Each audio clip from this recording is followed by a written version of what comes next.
Look at this lovely Ingersoll-Rand portable compressor. Tow behind unit. I'm gonna guess 30s. Ingersoll-Rand. I'm looking for a number plate of any kind. 2 lungs. Right. Oh, here. Expansion coupling. When connecting the motor and compressor by means of the expanding coupling, first set up the coupling bolts finger tight, then set up each bolt about 1/2 turn, continuing until all are tight. The flange of the coupling hub should now be concentric with the bore of the flywheel, meaning don't you dare bolt these 2 sons of bitches together off center. So we've got a model GU44E.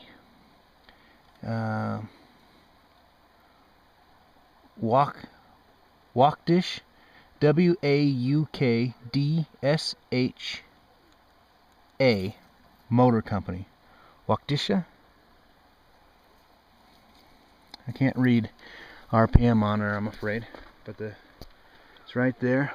It's a 4-cylinder, a pair of 2 doubles. That's what it looks like, unless they get 2 spark plugs a hole, which could be. It really could be.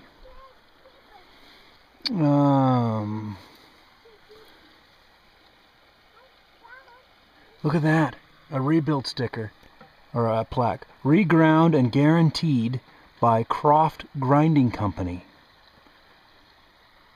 The rods were ground 20, and they were ground 20 3/26 of 1930. I'm sorry, sweetheart, I put your age a little too young. You're 20s. Yeah, 20s, bud. Not only is it 20s, but it blew up once. Hello? Hello? Not much of a collector. Hello? This is probably a stationary Hello? air compressor for a drilling team. Hello? Hello? Neat. You don't often see the rebuild. I wonder what kind of rivets they just shot that on there with. Pretty cool. Looks like this is a spare motor for the compressor over there. Although it's got a bunch of aluminum parts in it. So this maybe is a little newer. Oh wow, older, 1920. And it's the Waukdisha, I don't know how to pronounce it. A motor company. It's the Model P. It is 4 3/4 inches. That would probably be bore by 6 3/4 stroke. And it had a governed speed of 950 RPM. I bet those are valve oilers. Those also could be co-op. Hello? A bunch of different kinds Hello? of. That one's Firestone. These also could be some sort of like priming bulbs. So let's see, 1920. Let's see if we can find the date on the other one. Okay, it is over here.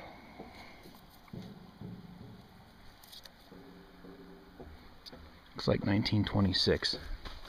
Alright, so we solved at least one dilemma. This is 1926. Fascinating, because it doesn't appear... Oh no, it has the aluminum parts. Interesting that they've got the aluminum parts on it. It seems unnecessarily expensive.